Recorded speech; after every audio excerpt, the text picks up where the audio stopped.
What's up, AP Psych? Welcome back. This is our second video on Unit 5, States of Consciousness.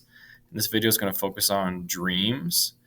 We'll talk a little bit about why we dream, what we dream, the theories behind all of it. Let's jump in. So dreams, they're defined as usually like a story-like unfolding of mental imagery. Most commonly, dreams have some degree of likeness to daily activities. Right? So you're oftentimes might find yourself dreaming about the things you did in your day, the things that happened to you during your day, the things you thought about during your day, but they tend to be a little bit more bizarre and unrealistic. So there may be some aspects there that are added into what you've done during the day or what you've thought about that don't make sense and just kind of seem like they're out of place. But that's a dream, right? Some type of story may be connected to your day. Maybe it's not. Maybe it's a reoccurring dream or something that you experience often, every so often. That's a dream, right? Some type of story-like unfolding mental imagery. When we think about what we dream, there is some connections across cultures that people in the United States, Japan, China, South American countries, they all seem to have similar reoccurring dream themes.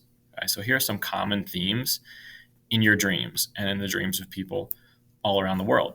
You can think about if you've experienced these before: falling, being chased, being back in school, being unprepared for a test or an important event, flying, mortality, having your teeth fall out, being lost, going nowhere, or moving in slow motion. I have dreams like that sometimes, or where you try to speak and nothing comes out, right? It's a dream that I feel like I remember.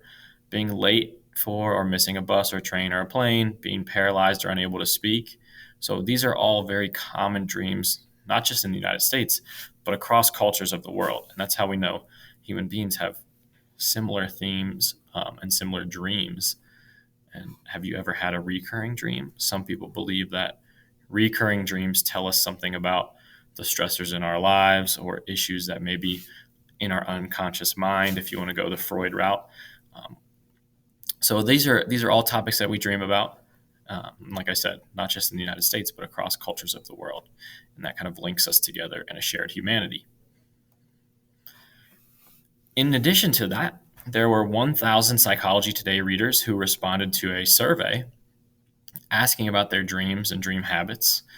95% said they remembered their dreams. Okay? We all dream. Some of you just may not remember it, right? We dream most often during REM sleep, and the more REM sleep you get, the more likely you are to remember those dreams.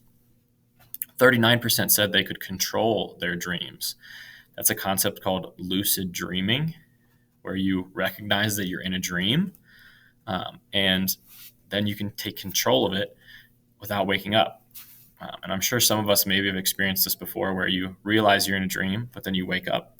And maybe others have realized they're in a dream and you're able to stay there and kind of control the imagery and the things that happen. So lucid dreaming is a unique talent. Some people claim you can develop and practice it as well. 68% said they had a recurring dream. Okay. There's plenty of information out there about what people think recurring dreams mean. Freud would say that they have some type of unconscious motive, or they're exploring some type of unconscious drive that you're having. 28% said they had died in a dream. It's kind of freaky. And 45% said they had dreamed about celebrities. So I'm sure you fall somewhere into these groups of similar to these Psychology Today readers. We're going to get into now why we dream. There's a few theories. The first we're going to touch on is something called wish fulfillment. This is Freud's area, so for those psychoanalytic and psychodynamic perspective of psychology, he suggested that dreams provide a kind of like a safety valve to discharge unconscious wants and desires. So if you remember Freud, he was all about those negative unconscious wants and desires would drive our behavior. And he would say dreams were a good way to get those unconscious negative desires out so we wouldn't do them in real life. He said there were two parts to a dream: manifest content, which is the storyline that we actually remember, And that's a censored version of the dream's latent content or the underlying meaning of a dream. Okay, so we would say what you actually see in a dream is your manifest content, and it has a deeper meaning. There's an underlying meaning that it's latent content there of your unconscious mind coming out and expressing itself in a more useful way than real life. Second theory, you have information processing. Dreams may help sift, sort, and fix our day's experiences in our memories. We talked about this with sleep and the purpose of sleep. We know that sleep does help store memories. So our dreams may also play a role in that, helping when you dream about those things you did or spoke about or thought about in your day. It's helping you organize those memories, determine if they're important, and process them. Third theory is a physiological function. Dreams provide sleeping brain with periodic stimulation to develop and preserve neural pathways. Okay. So essentially, they claim that dreams are useful for maintaining our neural pathways.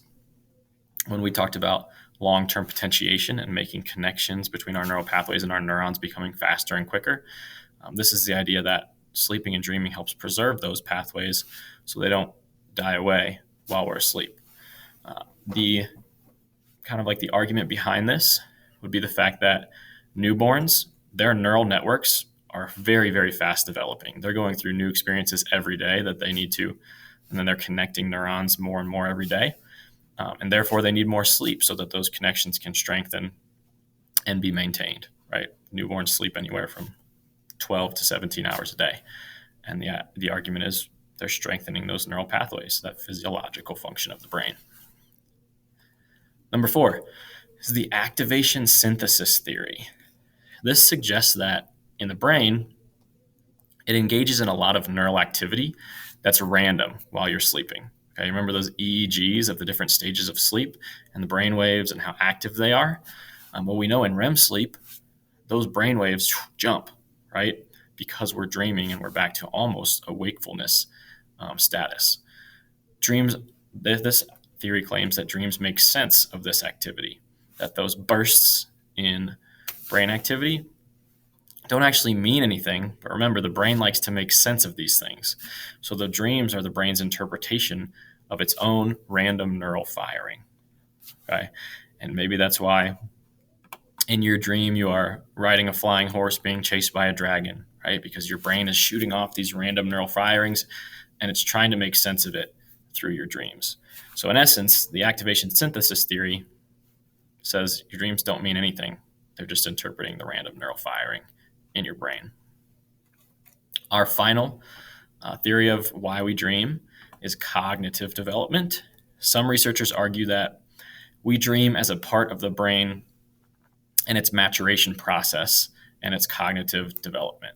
So this is very similar to the physiological function of why we dream. All dream researchers believe we need REM sleep. When deprived of REM sleep and then allowed to sleep more, we show an increased time spent in REM sleep. That's an important vocab term called REM rebound. Okay, so the less sleep you get when you do get sleep, there's a higher chance you're going to go directly into REM sleep. Because remember, REM sleep is that our neural firing increases, and it's helping to clean out our brain, and it's helping to organize memories and things like that. So the less sleep we get, the more REM we're going to need, and that's because of the theory that our brain is maturing and we need to clear out and update our cognitive processes each night so our brain can be clear and activated correctly the next day. So those are some of our 5 theories of why we dream. If you missed some of those or you needed some time to get those, you can always go back, or I've provided here a summary of all 5. So there's the explanation of each and also some critical considerations to look through if you want to know why people might argue against some of these theories. In the end, some interesting things about dreams. Oftentimes people talk about dream interpretation. Like we mentioned, Freud was a big proponent of interpreting dreams. And if you just Googled dream interpretation, there's over 160 million hits that you're going to come up with. And the first one's going to ask you, plug in your dream and I'll interpret it for you, and things like that. People really like to have their dreams interpreted. There is some psychotherapy use for it, but there is no really scientific evidence that shows dream interpretation actually is valid or that it helps our mental health. But that has not stopped people's preoccupations with what they dream about and what it might potentially mean. And they mean different things across cultures, like we mentioned earlier. Some cultures really take dream interpretation as predicting the future, while others totally brush it off. So it's an interesting concept, an interesting topic. And all these theories of why we dream are interesting proponents of that situation. So if you have any questions or you need anything, let me know. And we'll be moving on to psychoactive drugs next. Have a great day.